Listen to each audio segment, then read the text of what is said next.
السلام عليكم ورحمة الله وبركاته. كل سنة وانتم طيبين يا حبايبي، عاملين ايه؟ وكل عام خير عليكم وعلى الأمة الإسلامية. احنا خلاص خلصنا من رمضان، المفروض نقفل البوتاجاز ونفتحوش تاني. بس العيال طلبوا النهاردة مني أعمل لهم مخروطة. هي اسمها مخروطة عندنا احنا، لكن عند العرب اسمها عيش ضرايب. هعملها معاكم خطوة بخطوة وراكم بتتعمل ازاي. تنفع بقى، عملتها السنه اللي فاتت عجبت الاولاد واحنا حبيناها، بدل ما ام تقوم الصبح وتعمل كوبايه شاي بلبن وكحك وتخش الحمام كل شويه وفسيخ وفورنجه. دي حاجه خفيفه كده تتعمل كده بالعيش واللبن والسمنه البلدي والعسل الاسود، بس طعمها تحفه يعني. اللي جربها ما يستغناش على كل سنه. احنا هنعملها معاكم بقى دلوقتي. احنا دلوقتي هنعمل الطريقه خطوه بخطوه. عندنا كيلو دقيق هنعجنه. بسم الله بسم الله. ولازم العجينه تكون ناشفه، ما تكونش طريه، تكون ناشفه عشان تعرفي. لو انت ما عندكيش المكنه بتاعه المخروطه تتقطع بالسكينه عادي. يعني انا قبل ما اجيب المكنه كنت بقطعها بالسكينه شرايح خفيفه كده. احنا كده خلاص عجناها. هي العجينه بتبقى ناشفه، ما تبقاش طريه. هنكمل عجن بايدينا كده. هي العجينه لازم تبقى ناشفه خالص، ناشفه عشان تبقى ما تلخبطش معاك في المكنه وانت بتعملها. بس ناشفه، بتبقى ناشفه خالص كده. هي احنا عجناها بميه عادي من الحنفيه، وعلى حبه الدقيق حبه ملح كده، يعني ما فيهاش اي صعوبه يعني. هعملها معاكي يا ست الكل وهتشوفيها دلوقتي. احنا اهو خلاص اهو حطينا الرخامه، وهنقطعها كده كور عشان ايه نفردها بالمجاريه ونعملها زي المكرونه كده اهي بالمنظر ده. هي ناشفه.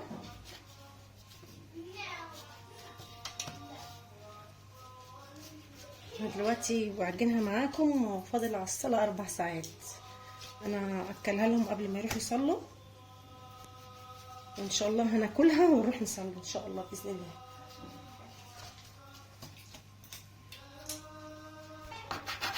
نقطع كده. بس احنا قبل ما نروح نصلي المفروض ناكل تمرتين عشان السنه دي سنه. 3 تمرات قبل ما نطلع نصلي. كل سنه وانتم طيبين. اهي بصوا بقى المنظر ده.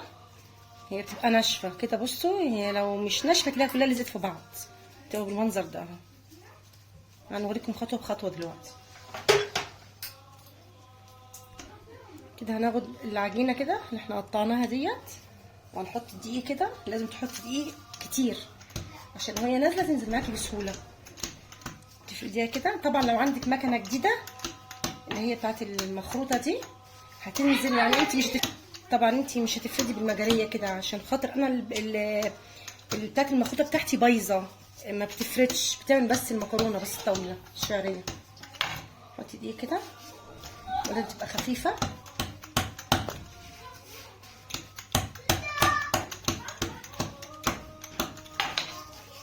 بصوا هنحط المنظر ده كده، بالمنظر ده كده العجينه، وهننزلها كده تنزل كده. بصوا المنظر ده كده.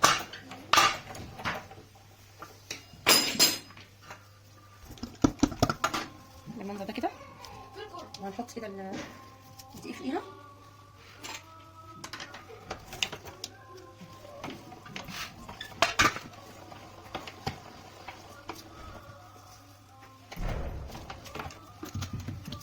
اهو بالمنظر ده، اهو بالمنظر ده.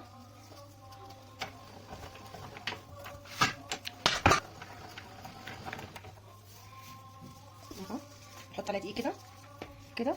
هنخلص معاكم الكميه ونرجع لكم تاني. يعني احنا يا حبايبي خلصناها اهو. هتبقى بالمنظر ده كده. هنحط كده رشه دقيق فيها، رشه دقيق فيها كده عشان ما تكلكعش. احنا كده خلصناها. انا لسه بقول لهم اعمل لكم قبل ما تروحوا تصلوا، قلنا لا، قالوا احنا هناكلوا تمر قبل ما نطلع، وبعد ما نيجي من الصلاه اعملها لنا.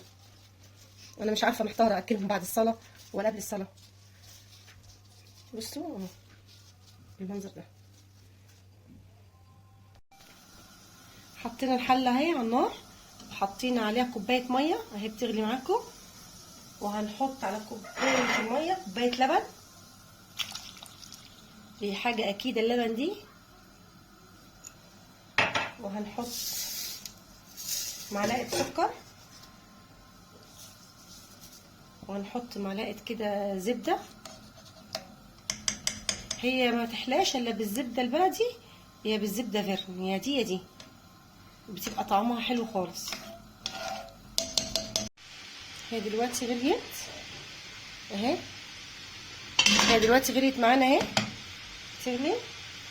هنبتدي بقى نحط ايه، نصفي كده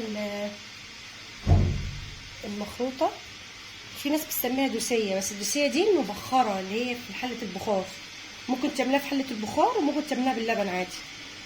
انا بعمل الاتنين، دي ودي، بس العيال حبوا دي اكتر.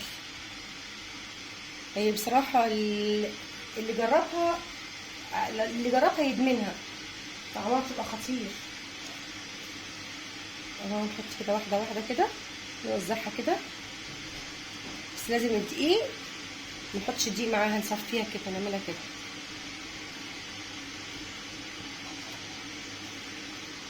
الستات اللي شايفين دلوقتي يقولوا ايه، احنا لسه هنلغوص الدنيا والدقيق هعملنا المطبخ ولسه منضفين العيد. ما انت كده كده هتنضفي، يعني كده كده هتنضفي. هو 5 دقايق تعمليها يا دوبك، بصي 10 دقايق وتنضفي حواليكي، المكان هينضف على طول.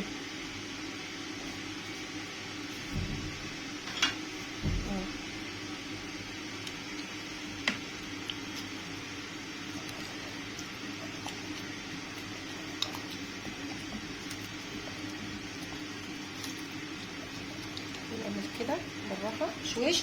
ولو انت بتطيب معاكي لو عايزه لبن او حبه ميه زودي لها برده، انا هوريكي تبقى شكلها ايه. احنا زودناها كده، زودنا حبه ميه مغليه، كانت عايزه حبه ميه. ولو عندك لبن زوديها لبن. انا هزود لها حبه لبن تاني برده مع الميه، عشان اللبن بيديها طعم حلو قوي.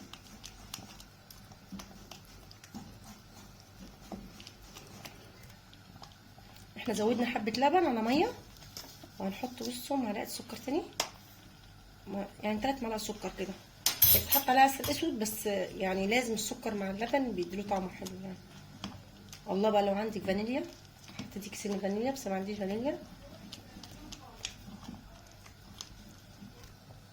بس كده حطينا حبه ميه وحبه لبن، وهنغطيها كده 5 دقايق بتبقى طابت. هنقدمها معاكم دلوقتي.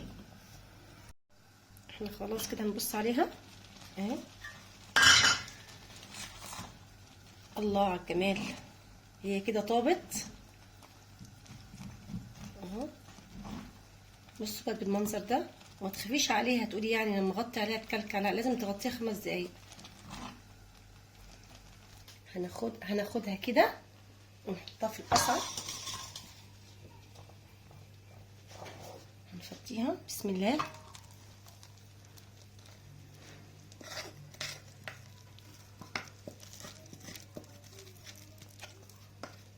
الله الله على الريحه، ريحتها تحفه. حطيناها كده، هنحط بقى عليها ايه، عسل اسود.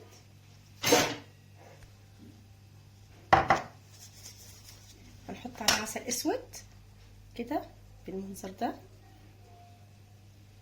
دي بقى اسمها مخروطه، اسمها دوسيه. هي الدوسيه بتعمل في البخار، بس احنا عند الفلاحين بقى والصعايده اسمها دوسيه. واحنا بقى اتعلمنا هنا عشان احنا قاعدين يعني مع العرب في مطروح، هما بيسموها عيش ضرايب اهو المنظر ده. وهنزودها بقى، هنحط تمر عشان تبقى ايه، قيمه غذائيه ومفيده للعيال ومفيده للاولاد. تمر بقى على عسل اسود على لبن، هي قيمه غذائيه. لو المنظر ده. واللي عايز يزود عسل اسود، انت تحطي طبق اسود جنب الطبق كده، وحته سمنه بلدي من فوق كده تديها طعم حلو. الله على الريحه، انا جعانه. بصوا هتجن واكل منها حته دلوقتي، هفترسها.